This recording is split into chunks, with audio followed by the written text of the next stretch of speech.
રામ રામ ખેડૂત મિત્રો, મારું નામ છે દિલીપ પટેલિયા અને આપણી YouTube channel Shriram pesticides Mahuva ઉપર આપ સર્વે મિત્રોનું હાર્દિક સ્વાગત છે। તો ખેડૂત મિત્રો, આપણે આજે વાત કરવાની છે કપાસ વિશે।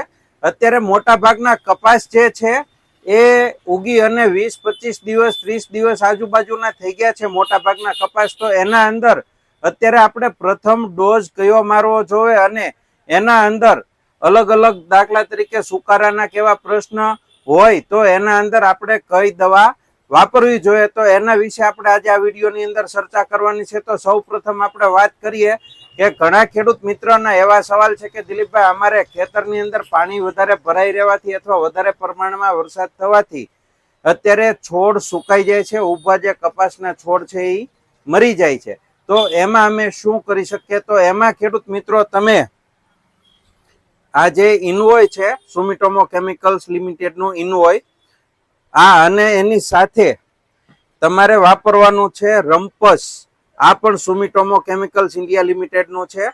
આ બંને દવા એક સાથે પંપની અંદર મિક્સ કરી અને તમારે ડ્રેન્ચિંગ કરી દેવાનું છે। પર પંપ ઇનવોય જે છે તમારે 30 ml લેખે નાખવાનું છે અને રમ્પસ જે છે એ તમારે પર પંપ 40 ml લેખે નાખી અને તમારે ડ્રેન્ચિંગ કરી દેવાનું છે, એટલે જે ઊભો સુકારો છે એ કંટ્રોલ થઈ જશે। હવે આપણે ખેડૂત મિત્રો વાત કરીએ કે કપાસમાં ગ્રોથ માટે કઈ દવા વાપરવી જોઈએ। તો ગ્રોથ માટે અત્યારે ઘણા બધા કેમિકલ્સો અવેલેબલ છે અને એની સાથે જે ખાતર છે એ પણ અવેલેબલ છે। તો ખાતર અને કેમિકલ્સની આપણે વાત કરીએ તો સૌપ્રથમ એમાં આપણે જીબ્રેલિક એસિડ જે આવે છે 0.01%, આનો તમે ઉપયોગ કરી શકો છો। પ્રતિ પંપ 30 ml લેખે નાખવાનું છે જીબ્રેલિક એસિડ। અને એ ના વાપરવું હોય તો એની પછી જે છે નિધિ ઓર્ગેનિક લેન્ડનું જે આ મેગ્ના તમે જોઈ શકો છો, વર્ડેસિયા અમેરિકાની બનાવટ છે, આનું પણ સારામાં સારું બેસ્ટ રિઝલ્ટ તમને જોવા મળશે। આનું માપ જે છે પ્રતિ પંપ જે છે 30 ml લેખે છે।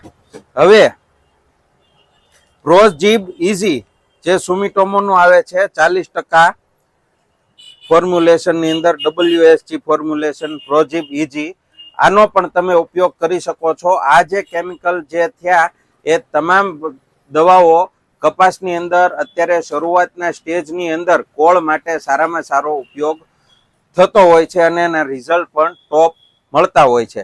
હવે એમાં તમારે 20-10-20 આ જે ખાતર આવે છે નાઇટ્રોજન ફોસ્ફરસ પોટાશ 20-10-20, આનો તમારે ઉપયોગ કરવાનો છે। આની અંદર નાઇટ્રોજન ફોસ્ફરસ પોટાશ તો છે જ તે, પ્લસ મિક્સ માઇક્રોન્યુટ્રન્સ પણ છે, એટલે છોડની અંદર જો થોડી ઘણી પીળાશ કે એવું કંઈ આવતું હોય તો એ પણ દૂર થઈ જશે અને છોડને સારામાં સારો ખોરાક તમે પાન દ્વારા તાત્કાલિક આપી શકો કે જેથી કરી અને ઝડપથી છોડનો વિકાસ થઈ શકે। એટલે એમની સાથે તમારે 20-10-20 આપણે વાપરવાની તમને ભલામણ કરીએ છીએ।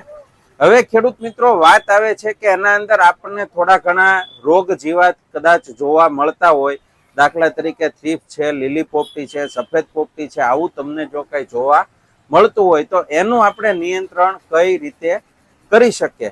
તો એમાં સૌપ્રથમ વાત કરીએ તો તમે આપણું જૂનું અને જાણીતું આ એસીફેટ જે આવે છે 75% SP, આનો ઉપયોગ કરી શકો છો। એના સિવાય આપણે જો સસ્તી જ બીજી દવાની આપણે વાત કરતા કે ભાઈ સસ્તું અત્યારે નાખવું છે, મોંઘી દવા નથી નાખવી, તો તમે થાયોમેથોક્ઝામ જે 25% WSG આવે છે આનો ઉપયોગ કરી શકો છો।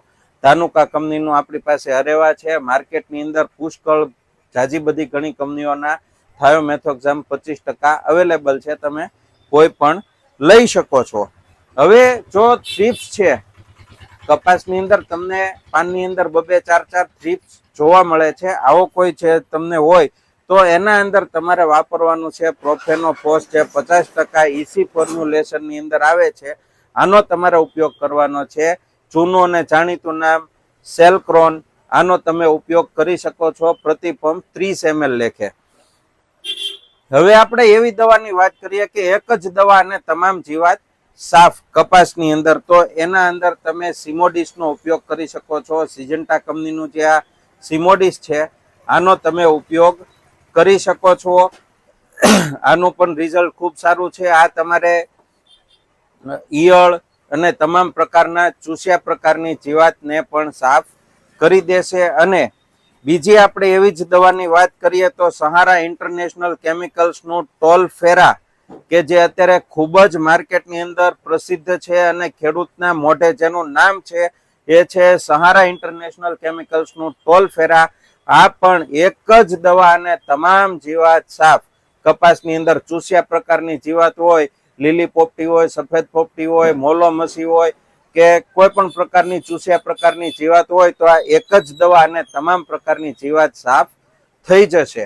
ખેડૂત મિત્રો, અત્યારે વરસાદનું વાતાવરણ હોય, વરસાદની મોસમ હોય તો એમાં ખાસ કરી અને જે ઇન્ડોફિલ ઇન્ડસ્ટ્રીઝનું આવે છે ફિલવેટ પ્રીમિયમ, આનો તમારે પ્રતિ પંપ 5 ml લેખે ઉપયોગ કરવાનો છે, કે જેથી કરી અને આપણે કરેલી મહેનત, આપણે જે દવા છાંટવાની મહેનત કરી હોય, દવા છાંટવાનો જે આપણે ખર્ચ કર્યો હોય એ ફેલ ન જાય અને આપણી જે દવા છે તાત્કાલિક છોડની અંદર શોષાઈ જાય અને એનું સારામાં સારું ટોપ પરિણામ આપણને જોવા મળે. એટલે ફિલવેટ પ્રીમિયમ જે ઇન્ડોફિલ ઇન્ડસ્ટ્રીઝ લિમિટેડનું છે, આનું પ્રતિ પંપ 5 ml લેખે નાખી અને વાપરવાની તમને ભલામણ કરીએ છીએ. આશા રાખું છું કે મેં જે તમને ખેતી વિષયક માહિતી આપી છે એ તમને માહિતી ગમી હશે. જો તમને મારી માહિતી ગમી હોય તો ખેડૂત મિત્ર, આ વિડીયોને તમે વધારેમાં વધારે શેર કરો, કે જેથી કરી અને બીજા જે ખેડૂત મિત્ર છે એ પણ સારી એવી કૃષિ માહિતીનો લાભ લઈ શકે.